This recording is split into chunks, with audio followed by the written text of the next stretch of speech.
Okay, so we all set our clocks last night, right? Meaning less time, getting some critical shut-eye.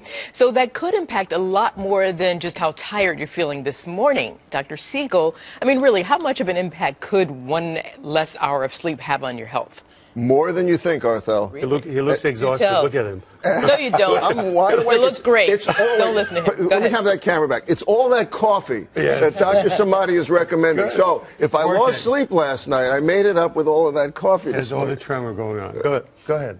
All right, listen, this started with Benjamin Franklin in 1784, who wrote a paper that said, let's save energy. Let's extend in spring so that we're up longer. We don't need artificial lights, which, of course, he also invented electricity. So he's the man. But how does this affect us? It's actually because studies have started to show, and a study out of Michigan last year showed that you have about a 25% greater risk of a heart attack on the Monday after you move the clocks forward. And get this, Arthel, 21% less the day after you move the clocks back. Now, that's pretty good science. And why? Yeah. Why are people having more heart attacks? Well, it has to do with something called circadian rhythm.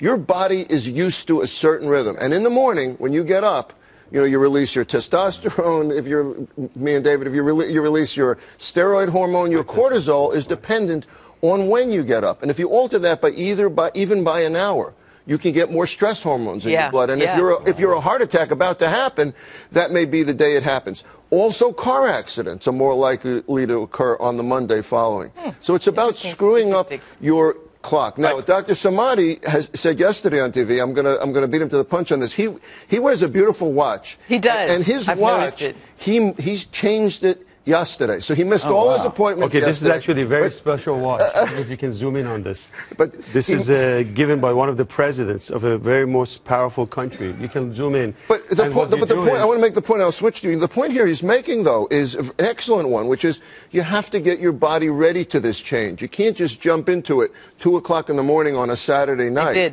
You've got to gradually change. They say accidents go up this week. This coming week, accidents go up. 5 to 10%. So 5 to 10%. That's unbelievable. So please be careful this next week. But my main issue tomorrow, we work today. Most everyone slept late and woke up. It's an hour later. Guess what? Tomorrow, grumpy day.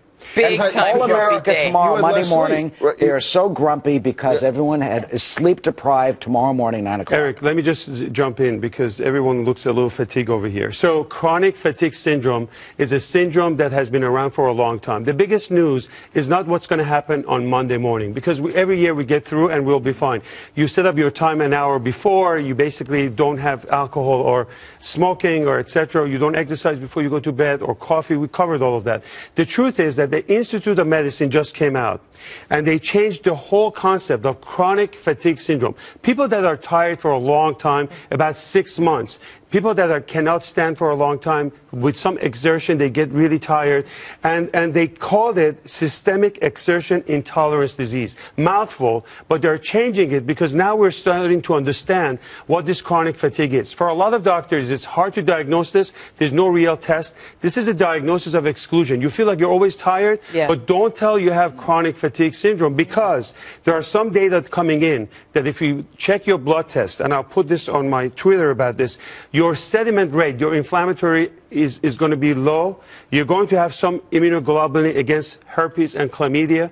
And there are some tests that we can find out whether this is Lyme disease, fibromyalgia, hypothyroid, or truly chronic fatigue syndrome. Bottom line, we're out of time. Bottom line, you can be tired because of the change of time, but it could also be chronic fatigue syndrome. Exactly, and that's the distinction. I want to add, it could be thyroid, it could be Lyme disease, it could be problems with weight gain, it could be depression. So if tomorrow you're not feeling back to where you were, go see your doctor. That's a short term, just a day, but long term, watch out for these and talk to your doctor. Very important. Circadian rhythm, for me, nothing. Syncopated rhythm is what I sleep by because I don't sleep. You have redefined the whole circadian rhythm. For you, it's like a whole different biology. It can bring up an underlying fatigue that we need to know about. If you have fatigue, see your doctor. You still look great. All right. Well, we got to get through Grumpy Monday tomorrow morning. All right.